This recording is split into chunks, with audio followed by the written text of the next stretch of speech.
Bahrain as a state is one of the key sponsors to the horse show.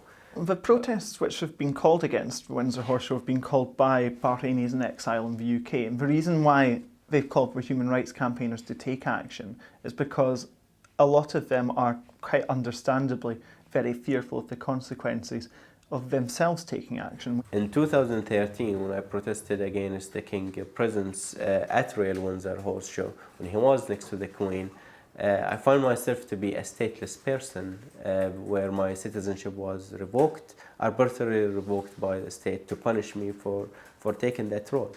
And then in most recent years, I have other family members, including my wife, my mother-in-law, my brother-in-law, and a cousin, all of them being detained, tortured, and targeted simply because of their affiliation with me. And the entire interrogation was about my activities here in the UK. So there is a real-life consequence for people in Bahrain from this garish spectacle when the King of Bahrain is given the red carpet treatment and treated to an afternoon in a box watching horses with the Queen. The Bahraini activists were followed all the way back to Paddington by what appears to be intelligence, Bahraini intelligence. And there was an explicit, clear cooperation between the intelligence, Bahraini intelligence here in Britain, and the security intelligence in Bahrain. That's taken me back to my memories of the 60s, when I was living in Chicago and Martin Luther King brought his campaign there to protest against Chicago was the most segregated, racially segregated city in America outside of the Deep South at that time. So he was aware that if he took a group of people of mixed race, including whites, through a completely white neighborhood, there would be a reaction. So we marched through all white neighborhoods and experienced a good deal of, he said he had never witnessed the sense of hatred like that in his life, completely, even including through the Deep South. But big differences I've realized between those demonstrations that went on all summer in '66 and this one is that if we were going to be injured seriously, we knew the government would be supporting us in our actions. We felt the support of the police. And that's something that I think Bahrainis especially would not feel today if they were alone here. The Bahrainis had not only were able to get away with what they have done in British soil and in Bahrain, they've been rewarded to come again this year. To the Bahraini ruling class, to the royal family, to its supporters, they will be seen as a full endorsement of the terrible repression which they have inflicted on the people of Bahrain. This dictator is having huge investment in London. There is a big arms sales happening between companies here and the regime. And that justifies their stance, but they can't say it. They just can't say it. The UK has licensed over £80 million worth of weaponry to the Bahraini regime since the Arab Spring uprising in 2011. And that has included component stuff for fighter jets, it's included rifles, it's included a whole array of weaponry. But actually, probably the key thing which has happened in that time has been the opening of a UK naval base in Bahrain. Britain have always had a geostrategic interest in the Gulf, and they've always had a military presence, well, almost always had a military presence in Bahrain, and they know that the King allows this. They currently have a base there. And since the 1970s in particular, British trade has been very important with Bahrain.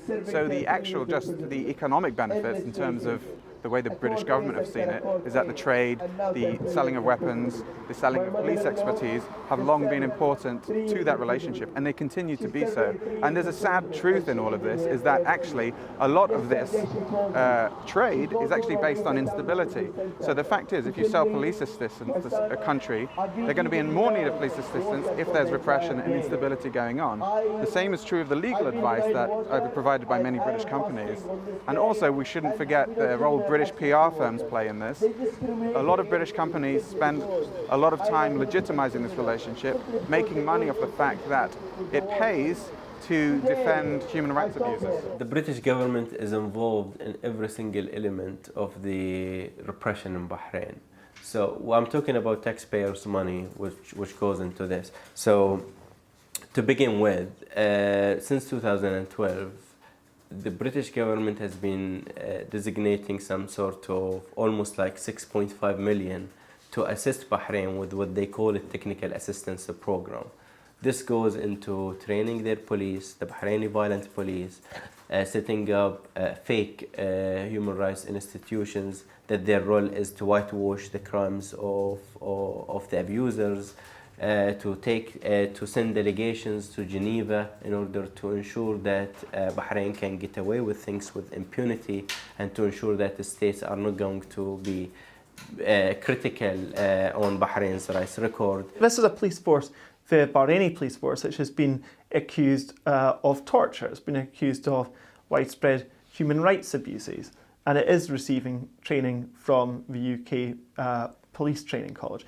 Now, they allege that this is to do with the promotion of human rights, but there's certainly no evidence that has worked.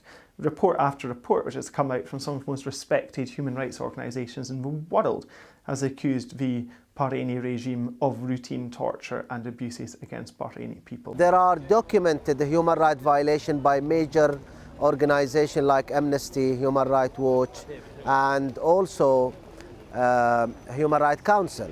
We also know that senior Met police officers such as John Yates have gone to Bahrain and have set up doing consultancy work to promote policing and see what Bahrain can learn from Metropolitan Police, but also what the Metropolitan Police can learn from Bahraini authorities. One female activist was effectively raped by the security, and she was horrifically tortured in Muharraq police station. Later we find out that the head of Muharraq police station is someone which has received British training on intelligence gathering and other things in Northern Ireland, a program which was paid by the British government. In terms of the naval base which is open in Bahrain, this has been something which has been negotiating for years. And one particularly concerning aspect of it is that it is going to tie UK foreign policy to the Bahraini dictatorship. The more integrated that the militaries become, the more dependent the militaries become, the more integrated the foreign policy becomes as well. And what we have seen, not just in relation to the Saudi regime, but also in relation to Bahrain, which has played a role in Yemen as well, is that they are playing an increasingly aggressive role on the world stage, and it is one where we have seen a terrible humanitarian catastrophe inflicted on the people of Yemen, which UK arms have played a central role in. All these issues could be resolved by the diplomatic means and by the moment when states like the UK or the Americans begin to seriously consider that they are in bed with corrupt radical regimes, which as long as they are empowering and as long as they are in strong ties and relationship with, we're going to see further instability within the region and so on. We know that the vast majority of public opinion is against arms sales to dictatorships and human rights abusers. We need to continue mobilising that public opinion and make sure that as many people as possible are taking action. This year we have taken some sort of illegal action against the companies which are affiliated with the main organisers of the Royal Windsor Horse Show. We do believe that anyone who is involved in these human rights abuses, who are organising these abuses and allowing them to happen, they are complicit and they must be held to account.